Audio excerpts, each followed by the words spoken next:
नमस्कार। Designing Hindu prayers. आइए Hindu prayers को डिजाइन करते हैं। लेकिन आप पूछेंगे डिजाइन करने की जरूरत क्या है, हिंदू प्रेयर्स तो हमें पता है। वेल, अगर आप हमें फॉलो कर रहे हैं, अगर आपने पहले की टॉक सुनी है, तो आपको पता है कि हम मैक्सिमम जो प्रेयर्स कहते हैं वो कुरान से आती हैं। कुरान आया था इस्लाम के 300 साल पहले, यानी कुरान वेरी मच मॉडर्न है। हम बात कर रहे हैं बीसी की, बिफोर क्राइस्ट की, यानी 0 से 1500 साल पहले, जब हमारे एंसेस्टर्स, ऋग्वेदिक एंसेस्टर्स थे। ऋग्वेद हमारा प्राथमिक वेद है। ऋग्वेद के लोग आए थे प्रेजेंट डे रशिया और यूक्रेन से, स्पेशली साउथ के ठंडे पार्ट से।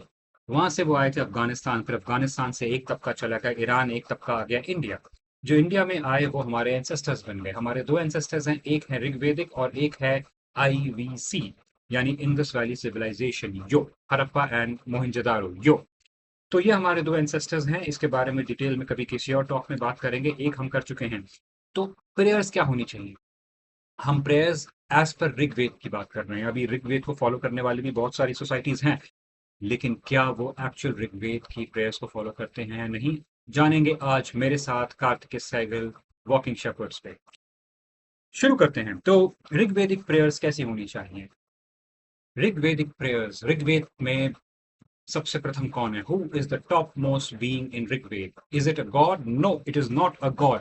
इट इज ऋतम और ब्रह्मन। शुरू में ऋतम, बाद में नाम पड़ गया ब्राह्मण, नॉट ब्राह्मण, ब्राह्मण। ठीक है। For the sake of simplicity, remember Brahman is the caste and Brahman is what we are going to address as the ultimate source of everything. यानी जिससे भगवान आए, जिससे सब कुछ आया, ब्राह्मण। अगर आप चाहते हैं तो रितम भी कह सकते हैं। मैं इन दोनों शब्दों को यूज करूंगा, रितम ब्राह्मण, रितम ब्राह्मण। ठीक है। ये तेजा तेजा क्या है, ये तेजा तेजा क्या है? अगर आपने अंदाज अपना अपना फिल्म देखी है तो आपको पता है कि तेजा एक ही था लेकिन दो तेजा थे। उसी तरह हमारे पास भी ब्राह्मण और रितम है। क्या जोक था। तो ऋतम और ब्राह्मण, तो अल्टीमेट अथॉरिटी है ऋतम और ब्राह्मण की। देव जो है हमारे भगवान, कहाँ से आते हैं? ऋतम और ब्राह्मण से। यानी भगवान से भी पहले कुछ था। ये है हमारा सोर्स ऑफ एवरीथिंग। तो हमारी प्रेयर्स कैसी होनी चाहिए? हमारी क्या आज की प्रेयर्स में ऋतम ब्राह्मण का नाम होता है? कुछ मंत्रों में होता है, हम कह देते हैं, हमें रियलाइज नहीं होता है कि हम भगवानों की पूजा कर रहे हैं। लेकिन हिंदुइज्म में भगवान से ऊपर भी एक एंटिटी है, जैसे इस्लाम में अल्लाह है और क्रिश्चियनिटी में गॉड है। उसी तरह उन दोनों से पहले हिंदुइज्म में रितम और ब्राह्मण थे। तो प्रेयर्स कैसे होनी चाहिए? ये लो, ऋग्वेद में what is God? God is nature, full stop. ठीक है। हम बात करते हैं रुद्र की। रुद्र, जिन्हें कहते हैं कि शिव का दूसरा नाम रुद्र है, एक्चुअली ओरिजिनल नाम रुद्र है, शिव दूसरा नाम है। ठीक है। Rudra, very fierce god. तो हमारे जो पोइट्स हैं, ऋग्वेद के poets, pastoral people, tribal people, जो हंटिंग भी करते हैं और बाद में जाके फार्मिंग भी करते हैं, वो बैठते हैं फायर के आसपास। फायर यानी अग्निदेव। अग्निदेव से कहते हैं कि हे अग्नि, हम जानना चाहते हैं कि हम कैसे आए, हमें किसने बनाया। We want to communicate with Ritam और ब्राह्मण। एंड बिकॉज आप भी गर्म हो और सूरज भी गर्म है, तो आप दोनों एक दूसरे को जानते होंगे। Very logical. तो हम आपको सैक्रिफाइस देंगे, आप हमारी प्रेयर्स ले जाएंगे सूर्य देव तक। Surya Dev is one of the dev. The main god in Rigveda is Indra. Okay. तो हमारे पोइट्स बैठते हैं और पूजा किसकी करते हैं? अग्नि, Vayu, Soma. Agni is fire, Vayu is wind, Soma is a drink. It is called the drink of the gods, जिससे एनर्जी आती थी। ठीक है। इसके बारे में कभी बाद में बात करेंगे, but our gods are closely related to nature. तो हमारी जो हिंदू प्रेयर्स हैं, they have to be nature centric. Because अगर हम कहते हैं कि विष्णु की, रुद्र की, इंद्र की, अग्नि की मान्यता है, तो मान्यता नेचर के संदर्भ में। Without nature there can be no Hinduism. Nature is an integral part of Hinduism. तो हमें करनी है पूजा। पूजा करने के दो तरीके हैं, एक है फिलॉसफी, एक है रिचुअल। ऋग्वेद में शुरू में रिचुअलिज्म ज्यादा होती है, क्योंकि डर ज्यादा होता है। ये मेरी इंटरप्रिटेशन है। क्योंकि हमें लगता है कि जब रुद्र रुद्र के हाथ में क्या है? वज्र। इमेजिन करिए, एक लंबा सा शाफ्ट है ऑफ लाइटनिंग। तो जब हमारे पोइट्स देखते हैं कि आकाश से मनसून में लाइटनिंग धरती पर पड़ती है, तो इमेजिन करते हैं कि रुद्र ने ही पकड़ा हुआ है लाइटनिंग और वो अटैक कर रहे हैं। तो शुरू में डर होता है कि रुद्र हमें अटैक कर रहे हैं, बाद में समझ आती है कि नहीं, ये धरती का नियम है, हम पूजा करें ना करें, लेकिन मनसून्स में यानी साल के कुछ भाग में ऐसा वातावरण का नेचर है कि लाइटनिंग होनी ही होनी है। हमसे कोई नफरत नहीं करता, ये नियम है धरती का। ठीक है, ये रिथम का नेचर है। सो फिर रिचुअलिज्म की जगह फिलोसफी आनी शुरू हो जाती है। रिचुअलिज्म अभी भी है, लेकिन it becomes very soft. Okay, तो अगर हमारी पूजा होती है तो दो तरीके से होनी चाहिए। अगर आप रिचुअलिस्टिक हैं तो रिचुअल से। आइए शुरू करते हैं रिचुअल से। हमारे रिचुअल्स कैसे होने चाहिए? सबसे पहले हमें जो पूजा कर रहे हैं उसमें याद रखना है कि we have to incorporate nature in our prayers. Alright, तो when I say nature in our prayers, what do I mean? तो मैंने एग्जांपल लिए हैं थंडरस्टॉर्म, क्योंकि बारिशें आने वाली हैं एक महीने में कुछ प्रांतों में। आई डोंट नो, मैं तो बड़ी गर्म जगहों में हूँ। तो थंडरस्टॉर्म को पर्जन्य कहते हैं। मेरी प्रोनाउंसिएशन माफ करिए, मैं इंग्लिश में पढ़ता हूँ, पर्जन्य। The thunderstorm. तो, तो एक पूजा है, एक मंत्र ये है, पर्जन्य the thunderstorm roars like a bull, pours his fertilizing streams as a bullish stallion. हमें पूजा करनी है थंडरस्टॉर्म को। हमने बोलना, थंडरस्टॉर्म तुम उस बुल की तरह हो जो धरती को फर्टिलाइज कर रहा है। और यही तो होता है, बारिश की वजह से हरियाली आ जाती है। तो हमारी जो पूजा है नेचर सेंट्रिक होनी चाहिए, जिसमें हम थंडरस्टॉर्म की पूजा कर रहे हैं, साथ में उसका वेलकम भी कर रहे हैं। और इसी प्रेयर को ग्रिफिथ, जो एक बहुत अच्छे ट्रांसलेटर हैं, उन्होंने कहा है, sing with the songs thy welcome to the mighty with adoration praise and call Parjanya. The bull, loud roaring, swift to send his bounty, lays in the plants the seed for germination. Send down for us the rain of heaven, O Maruts, and let the stallions flood, descend in torrents. इतना सुंदर तरीका है बोलने का कि we welcome you thunderstorm, बारिश, floods, आ जाओ, आ जाओ, हमें हरा करो, हमें हरियाली दो। इतना सुंदर तरीका है वेलकम करने का, ये पूजा क्यों नहीं करते हम? हाँ, अब मैं आपसे सवाल पूछने वाला हूँ थोड़ी देर में। अभी कुंभ आने वाला है, ठीक है? कुंभ के लिए हमने क्या किया नासिक में? पेड़ काट दिए। क्यों? क्योंकि हमें हमें कुंभ की प्रेपरेशन करनी है। तो कुंभ की प्रेपरेशन कैसे करेंगे? पेड़ काट के। Wow, how Hindu of you! कितना सुंदर तरीका है। एक तरफ ऋग्वेद में हम तारीफ करते हैं, वेलकम करते हैं थंडरस्टॉर्म्स की, ठीक है, पेड़ों की पूजा होती है, पेड़ों के आसपास पूजा होती है, पेड़ों के आसपास लोग बैठते हैं, ठीक है ना? तो बारिश से बचते भी हैं और बारिश का वेलकम भी करते हैं। ये है हमारे ऋग्वेदिक एंसेस्टर्स। आज के हमारे मॉडर्न डे, मैं कहूंगा जीनियसेस, क्या करते हैं? हमें पूजा करनी है तो हमें पेड़ काटने पड़ेंगे। क्यों? क्योंकि हमें बस स्टैंड बनाना है। वाह, क्या डेवलपमेंट है, क्या हिंदुइज्म है आज का! फैक्ट है, मैं आपको एग्जांपल्स दे रहा हूँ। अगर तो मैं अपने मन से मन गढ़ंत बातें कर रहा हूँ, मन से मन गढ़ंत नहीं, मन गढ़ंत बातें ही कर रहा हूँ, तो अलग बात है। लेकिन मैं आपको एग्जांपल दे रहा हूँ। अब मैं बात कर रहा हूँ स्टॉर्म गॉड्स की, मरुत्स, ठीक है ना? मरुत हैं रुद्र के बेटे, रुद्र के बच्चे। ठीक है, रुद्र कौन है? जो मॉडर्न डे में हम शिव कहते हैं, उनका असली नाम रुद्र है। तो उनके जो बच्चे हैं, उनकी जो फैमिली है, वह मरुत। In that you have certainly set your attention on your course, you resplendent ones displaying your power. The mountains have bent down. Hey, when, O bright Maruts, growing in strength, you have seen your way, then the mountains have gone down. Translation में बताता हूँ। Griffith कहते हैं, पहला था Jameson Brereton का। Griffith कहते हैं, when bright ones feign to show your might, ye have determined on your course, the mountains bend and bow themselves. जब तुम गिरते हो ना धरती पर, बारिश प्लस थंडरस्टॉर्म, तो पहाड़ भी झुक जाते हैं। माइटी पहाड़, वो भी हेल्पलेस हो जाते हैं। क्यों? पहाड़ का गिरना किसका प्रतीक है? लैंडस्लाइड्स का। तो ये पूजा कर रहे हैं हम थंडरस्टॉर्म की। और ये पूजा इंडिविजुअली नहीं होता था, कम्युनिटी में होता था। यानी लोग मिल के पूजा करते थे, लोग मिल के आगमन करते थे, वेलकम करते थे। ये है होनी चाहिए हमारी पूजा। This is what we should be praying to. ये एक्चुअल प्रेयर्स हैं ऋग्वेद से। एंड अब आप कहेंगे भैया थंडरस्टॉर्म तो बहुत हो गया, what about sun, what about suraj? तो सूर्य देव के लिए कहते हैं, the brilliant face of the gods has risen, the sun has filled heaven and earth and the airy space. The soul of all that is stable and all that moves. So beautiful. The soul of all that is stable and all that moves. और क्या है सृष्टि में? दो चीजें हैं, जो चीजें स्थिर हैं, स्टेबल हैं, और जो चीजें हिलती हैं। बस प्लैनेट्स हिलते हैं, लेकिन जो स्पेस है उनके बीच में वो स्टिल है। दो ही तो चीजें हैं। अगर आप देखें, उस जमाने में उनकी थॉट में आया था कि matter is divided into one that moves, one that is stable. ये they were the scientist of the times. उनकी पोइट्री में उनकी साइंटिफिक डिटर्मिनेशन थी। ठीक है ना? डिटर्मिनेशन एंड डिटर्मिनेशन तो होता है कुछ और, साइंटिफिक डिटरमाइनिंग थी। ठीक है? इसी को ट्रांसलेट किया ग्रिफिथ ने। पहला था जेमिसन और ब्रेरेटन का, जो मुझे बहुत पसंद है। ग्रिफिथ कहते हैं, the brilliant presence of the gods hath risen, the eye of Mitra, Varuna and Agni. Eye of सन को क्या कहा है? आई, आंख। किसकी आंख? तीन भगवान की, मित्र, वरुण एंड अग्नि। The soul of all that moveth not or moveth, the sun hath filled the air and earth and heaven. Earth, air, heaven.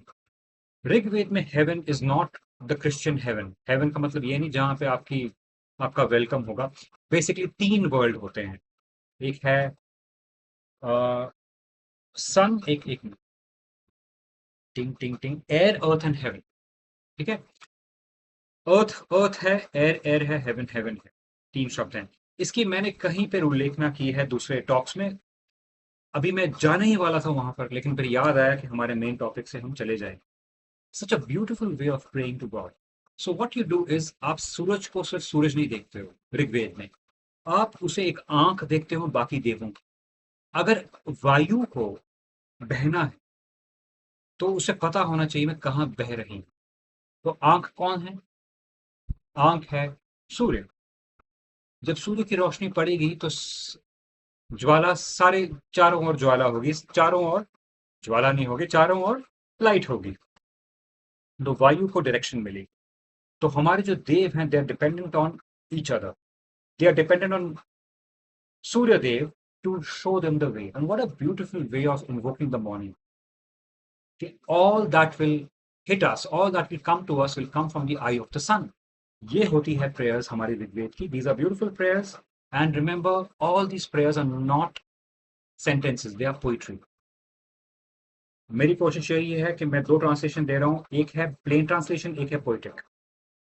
और अब हम बात करते हैं एक ब्यूटीफुल चीज की, जिसको जो रिचुअलिस्टिक लोग हैं वो फॉलो कर सकते हैं। अगर आप रिचुअलिज्म में फॉलो नहीं करते, देखिए ये रिचुअलिज्म क्या है, इसमें क्या रिचुअलिज्म है। ये आपको प्रेयर्स कैसे करनी है? बाय द वे, आपको मंदिर नहीं जाना, एज पर ऋग्वेद आपको मंदिर नहीं जाना, आपको 5 रुपए खर्चने की जरूरत नहीं है। अगर तो बहुत ही रिचुअलिस्टिक हो तो आप कुछ आग ढूंढ लो, एनीथिंग दैट हैज फायर, या माचिस ढूंढ लो, अगर आप स्मोक करते हो तो लाइटर ढूंढ लो, या आप किचन में जाके गैस ऑन कर लो। एनीथिंग, अगर आपको सिंबलिज्म चाहिए तो anything that symbolizes fire, and that is not necessary. Even if you're ritualistic, you don't need a symbol. What you can simply do is you can close your eyes and imagine fire. That is enough. Okay? So you imagine fire and then you say these mantras. मंत्र आप कोई भी जबान में कर सकते हैं, because Hinduism is not language dependent, because the core of Hinduism is communication. Communication with the gods, and gods don't care about Sanskrit or English or Hindi or Arabic. ठीक है? They are not, अगर भगवान हैं, देव हैं, तो they can converse in any language of choice. जो Hindu Finland में पैदा हुआ है वो फिनिश लैंग्वेज में भगवान से बात कर सकता है। शिव उसको या रुद्र उसको नहीं कहेंगे एक्सक्यूज मी, मैं तो इंडिया का हूं भाई, मुझे संस्कृति आप बोलनी है, मैं फिनिश नहीं बोलता। ठीक है ना? तो अगर तो हैं तो they can talk in any language. तो हम बात कर रहे हैं, एंड प्लीज रिमेंबर, अगर आप रिचुअलिस्टिक नहीं है तो उसके मैं बाद में आऊंगा। फाइनल प्रेयर है हमारी, हिम टू सवितार। देखिए इंग्लिश में SAVITAR है, मेरे ख्याल से सवित्र होता है, सवित्र, पता नहीं, सवितार या सवित्र। जेमिसन और ब्रेटन कहते हैं, after this world here there came into being the other one, that is heaven. सबसे पहले deserving the sacrifice with its fill of immortal creation. Certainly the fine feathered bird of Savitar, that is sun, was born earlier, and it was born in accordance with his support. बहुत मुश्किल है लेकिन बहुत अच्छी translation है। अब जाते हैं, इसी को हम करते हैं ग्रिफिथ की। Then with a full crowd of immortal beings, this other realm came later into being. The bird with beauteous wings, Savitar's eagle, was through his impelling power born earlier. Basically अगर हम तुलना कर रहे हैं haven की और सन की, सबसे पहले सन आया होगा क्योंकि रोशनी चाहिए, उसके बाद हेवन आया होगा, उसके बाद बाकी दुनिया आई होगी।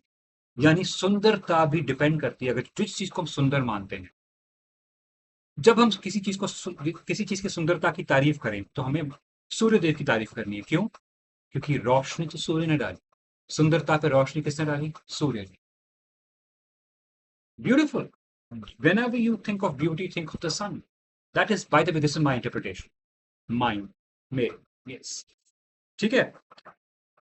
तो सन की पूजा हम इसलिए नहीं करते हैं क्योंकि सन हमें जला देगा या हमें पनिशमेंट देगा। There has to be a logical reason why you are praying to something. It has to make you happy and joyous. Poetry is something that makes you joyous, as especially in the context of Rigveda. आप क्यों पूजा कर रहे हो सूरज की? क्योंकि आपको करनी है? नहीं, रिचुअलिज्म में भी लॉजिक है ऋग्वेद में। There is no set of prayers कि आपको सुबह 6 बजे उठ के ये बोलना है नहीं तो पाप लगेगा, ऐसा कुछ नहीं है। There has to be a story behind the prayers you are doing. So you worshipping the sun because all things of beauty, आपकी आंखों की रोशनी कहते हैं हम, आंखों में भी रोशनी होती है, अगर आप लाइट बंद कर दो तो ब्यूटी चली जाती है। Sun plays a very important part, sun is worship for this reason. Alright, make note कि मैंने इंद्र की बात की नहीं आज, हालांकि Indra is the number one dev. मैंने उस चीज की बात की जिस जिस चीज आपका लाइफ में कनेक्ट होगा। आप डिप्रेशन में हैं, नहीं हैं, आप सैड हैं, हैप्पी हैं, आप इतनी प्रेयर तो कर सकते हैं सुबह के, वाओ, अगर मैं खुद का सड़ा हुआ चेहरा भी शीशे में देख पा रहा हूँ, वो भी सूरज की वजह से देख पा रहा हूँ, सन की वजह से देख पा रहा हूँ। ठीक है? Because there is light in the atmosphere, there is light everywhere, there is reflection. For everything I'm dependent on. So it's a very logical thing to pray to. Now the same prayers हैं वायु के लिए, सोम के लिए, and the list goes on and on. If you're ritualistic, these are some of the good prayers you can follow, and you don't need to spend 5 rupees as per Rigveda. You don't need a priest, you don't need a temple. That is for sure. You don't need a Havan Kund also, excuse me. No, you need nothing, and that is the bare fact. That is reality. If you think I'm wrong, challenge me. If I admit I'm wrong, I'll make another video saying I'm wrong. I don't think I'm wrong currently. Okay, अगर तो आप philosophical हैं, तो सबसे पहले please understand, if you don't believe in ritualism, जो मैंने ritualism का पार्ट आपको बताया है, that is hardly ritualism, is कुछ नहीं, बेबी रिचुअलिज्म है। बट अगर आप फिलोसॉफिकल हैं, you are atheist, what do you do then? Well, if you are atheist, firstly you can question and challenge everything. That is what Rigveda does. अगर आपने पहले के टॉक सुने हैं, यू नो कि ऋग्वेद की 10वीं किताब में, मेरे ख्याल से 10वीं किताब ही था, 10वीं किताब में पहली 2 किताबों के रिचुअल्स को क्वेश्चन किया गया। आप मेरा टॉक देखिए, कॉन्ट्रोवर्सीज ऑफ ऋग्वेद, उसमें मैंने बताया है कि किस तरह अश्वमेध जो पूजा है, अश्वमेध सैक्रिफाइस है ऋग्वेद में, घोड़े की सैक्रिफाइस, उसको किस तरह मजाक के स्लैंग के तौर पे आने वाली जनरेशन से लिया था, जब उनको दिमाग में आ गया कि डरने की कोई बात नहीं है, हमें कोई मारने नहीं वाला, ये नियम है। फ्लड्स, अर्थक्वेक्स, हॉट समर्स, ये नियम है, हम पूजा नहीं करें करें, इसका मतलब ये नहीं कि हमें मारना चाहता है। ठीक है? तो जब इनके दिमाग में आया, they made fun of the Ashvamedha ritualism in the 10th book.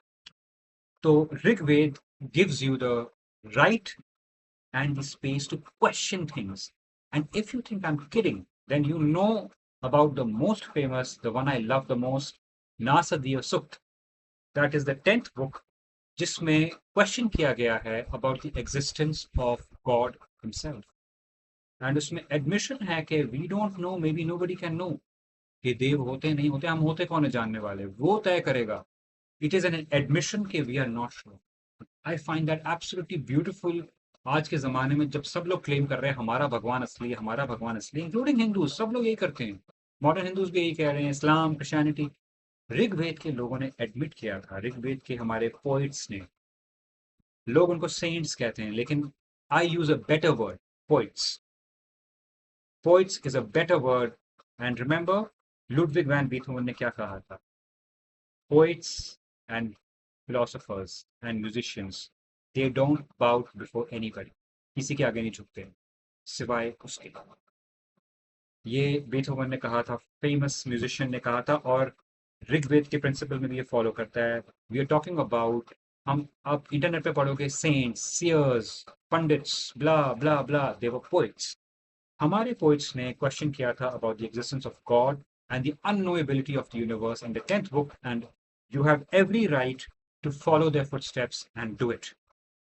Nobody can stop you. That is the bare reality of Rigved. And if you're joining for the first time and you're thinking कि क्या नशे की बात कर रहा है, तो well अगर मैं नशे में होता तो मैं कहता मीर तकी मीर के शब्दों में, यारों मुझे मुआफ रखो मैं नशे में हूँ, अब दो तो जाम खाली ही दो, मैं नशे में हूँ, लेकिन मैं नशे में नहीं हूँ। सिवाय ये नशे में कि मैं आपसे बात कर रहा हूँ और बड़े मज़े से बात कर रहा हूँ, और इसके बाद जो मैं बात करने वाला हूँ ना मीर तकी मीर की, वो आपको बैंड बजा देगा। लेकिन हम बात कर रहे हैं फिलहाल ना सदिये सुक्त की। रिमेंबर, अगर आपको डाउट है मुझ पे, I am reading in English ना सदिये सुक्तम ऋग्वेद quoting sanskritdocuments.com, ये आप गूगल कर लेना। Then even nothingness was not, nor existence. There was no air there, nor the heavens beyond it. What covered it? Where was it? In whose keeping was there? Then cosmic water in depths unfathomed. कौन था, कहाँ था, वो सब छोड़िए। बात है,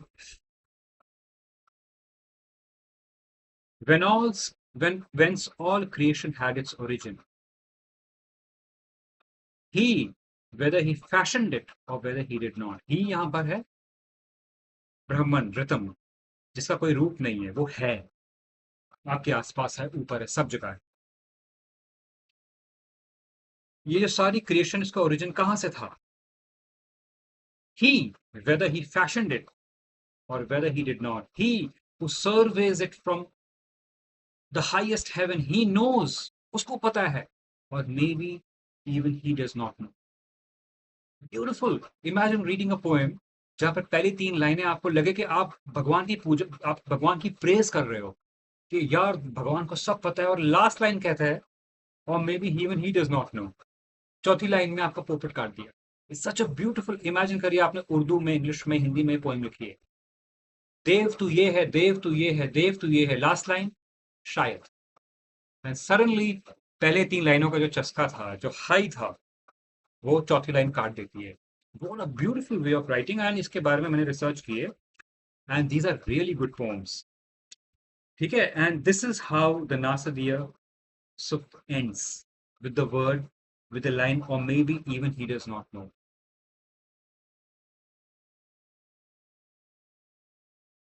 Beautiful. So as if you are a person of science and you say I don't believe in God because I've not seen God, you're absolutely correct as per the 10th book of Rigved. इस सूक्त के बाद फिर से rituals शुरू हो जाते हैं, but remember इस बार रिचुअल्स बड़े सॉफ्ट हो गए, because we have no answers, that's why we do rituals, because purpose of rituals is communication. Remember, rituals are not just rituals for the sake of हमें मंदिर बनाने, हमें पैसे खाने, उनका पर्पस है communication. As long as that purpose is not meant, we communicate. And rituals are nothing but a means of communication. Ritual ना करने से कुछ आपका हानि नहीं होती है. No harm comes to you. Ritual is communication. Full stop. So there is no hard and fast rule. It's a very open-minded philosophy in Hinduism.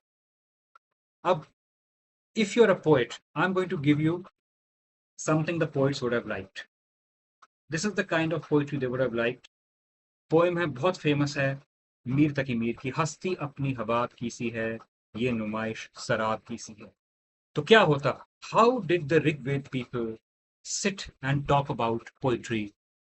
इसके बारे में मेरा बहुत दिल है कि मैं बात करूं, लेकिन मेरे पास एक आइडिया है, इसको मैं अगले टॉक में बात करूंगा, क्योंकि ये टॉक में मुझे बहुत मजा आने वाला है, and I will tell you exactly how the mantras were formulated in my opinion. किस तरह से हमारे जो पोइट्स थे उन्होंने ऋग्वेद को फॉर्मुलेट किया था, इसके बारे में information I don't think 100% available है, बट इट, ये मेरी इमेजिनेशन है, and I think if you are a poet, आप भी मेरी इमेजिनेशन से कहीं ना कहीं अग्री करेंगे कि ऐसे बने होंगे मंत्र हमारे। But it's going to be a beautiful session. I'm going to have great fun. I'm going to take good poetry, good mantras, and I'll tell you exactly ये बने कैसे तो. So watch out for the next talk on how the mantras were formed in Rigved, and तब तक इजाजत दे मुझे. देखिए आपका इंटरेस्ट करने के लिए मैं कितने हाथ हिलाता हूँ ताकि आपका इंटरेस्ट बने रहे, क्योंकि मैंने सुना है कि 10 सेकंड के आगे आजकल लोगों का इंटरेस्ट बनता नहीं है. तो देखिए हर दूसरे सेकंड में मैं हाथ हिला रहा हूँ. Well I had great fun. I hope you had great fun listening, and मिलेंगे अगली बार. Me Kartikeya Sehgal with short है. See you.